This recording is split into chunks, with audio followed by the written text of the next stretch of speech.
sabi ko dito, yung sabi ng mga kolumnista, yung mga bright dyan, where's the big fish? Well, I'm sorry to say to you that the big fish is in China. If you want to get an international warrant, I'll go there and arrest the idiots. But until now, wala talaga tayong magawa. But I have to destroy the apparatus. Nakagano na yan eh. At kung hindi ko ubusin dito, the supply and the demand, wala talagang mangyari. At ako, hindi ako nagpapayabang. Were it another nanalo, maghirapan ako. Mahirapan ang Pilipinas. Kung iba ang nanalo, hindi ako magyabang. But Davao City is like that because ganun talaga. You go out of my city or kill you. Period. Why? Because you're destroying my country. You're destroying the young of this. Ang mga anak natin, di na makalabas, takot. Sakay sa jeep, may hood upper. Tapos yung iba, pati, why do you think that I won by landslide sa labas ng mga boto? It's because of insecurity. Na yung gamit nila ng pera, pinaghirapan nila sa loob. Malulong sa droga ang anak. That's a family dysfunction, by the way. Kaya nakakaawa eh. The mother is there. Dito ang tatay, walang asawa. And even by biology, magkagulo talaga ang pamilya. O yung iba't dalawang nanay pati tatay. Just imagine the dysfunction of the family. Maawa ka sa Pilipino. Padre, hindi ako komunista. Pero may dimension sa buhay ko, socialism ako. Kasi anak lang ako ng ulo. Nakatikim ako ng kami. Like I can remember 1956, na-demolish yung bahay namin sa Davao. When my father thought that it was a wetland. Basta yung pala, Mindanao was divided so many years ago dito lang sa Maynila. When they opened up Mindanao, ito, parang may bakante ito, bakas ba? And I cannot blame them. For after all, at that time, when Mindanao was being divided, the Philippines was very big. With 104 million ngayon, ang Pilipinas naging unsealed. We are the number 2 in birth rate. Tapos ang ating economic growth nandito sa baba. Kaya ako tumakbo kasi nakita ko, it was government itself oppressing the people. Bugbog ang tao talaga. Permit, lisensya, lahat na. Every time ang pobre pagdating, lagyan pa ng bala. Ay, nako. And it was, I'd like that, puro kayo military. It was Ramos who went there long before. And he was pleading and he showed to me. So alam na namin pati si Ramos noon pa. Ayaw lang niya, but he was sad. Sabi niya, he was the father of the police. Tapos ganun ang nangyari. PNP, PCINP yun noon, nag-merge. So I really cannot, sabi niya, I need somebody to fix government. You. Sabi ko, sir, ayaw ko, sir, wala akong pera. Hindi, ikaw. Makbo ka na. I did not file. Galit siya pumunta sa Davao. Sabi ko, sir, wala akong pera. Ayaw ko. Manambak mo. Kami na siya, Presidente. I got it from my friends. You have the seed money. Run. So, araw-araw tanawagan niya ako, pilitan talaga akong mag-substitute. Yan talaga totoo. Is there alive? You ask him. Ganon, alam mo, ang problema, korupsyon, pati sabi niya, parang ang panahon ko sa pagka-president, so wala akong was not able to introduce anything that is a life-changing story for all of us. Ganon. Then comes itong gusto ko, I'm addressing to the wife. I'm trying to save lives. Kaya I hit the ground running, offered peace to everybody, to the communists, to the MI and men. Pero yung mga kriminal, wala akong ano. I cannot go into itong Abu Sayyaf. Those are the enemies that have to be destroyed. Talagang, you have to just destroy them. Pero for the sake of peace and save life, we're spending billions, and I hate to, sign a paper ng mayor ako to buy bullets just to kill a Filipino. Ito ng mga komunista, kaibigan kami. They are socialists, but they are Communist Party of the Philippines.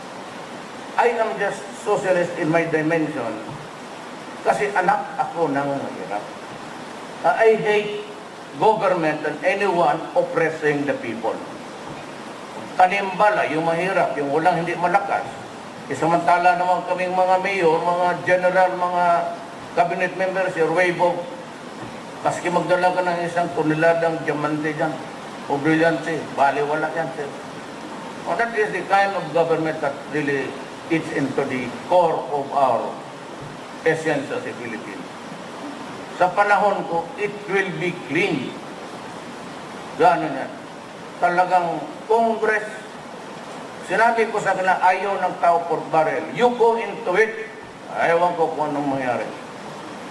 Do not tempt the gods. Kasi ako may droga, corruption. Do not,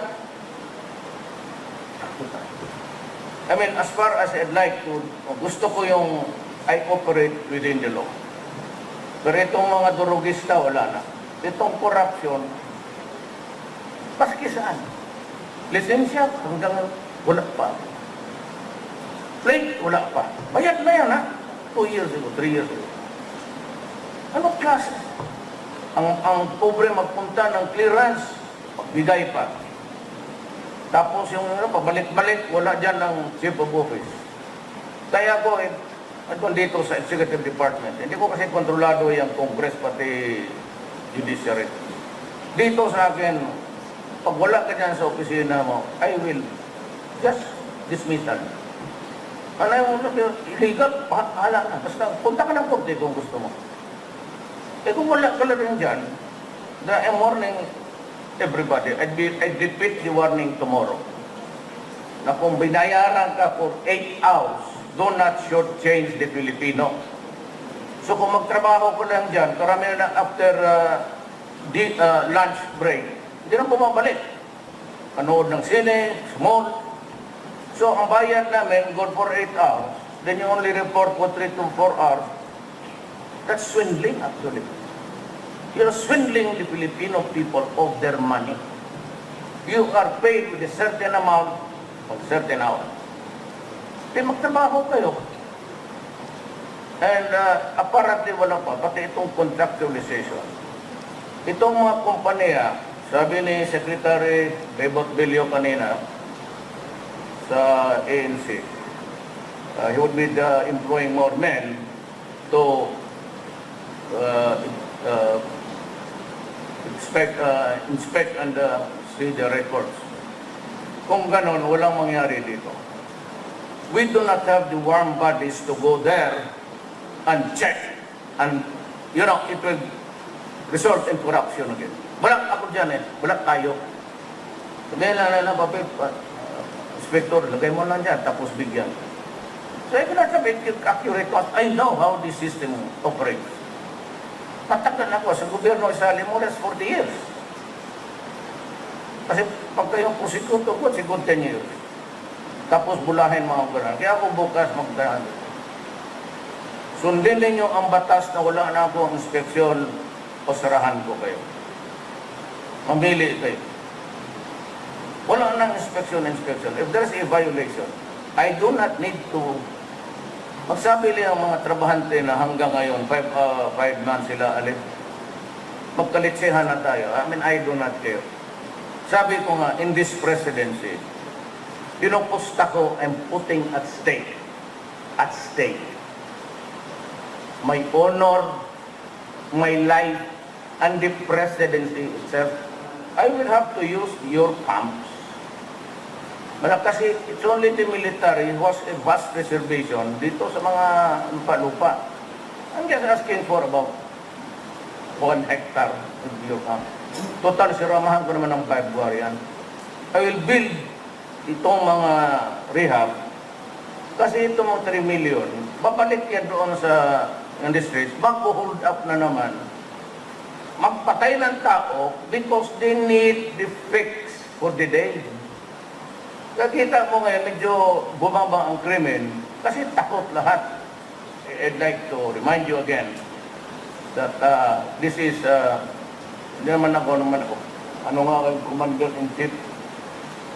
Ako nga, pati ako nakatulala ng Commander-in-Chief. Mischievous ka.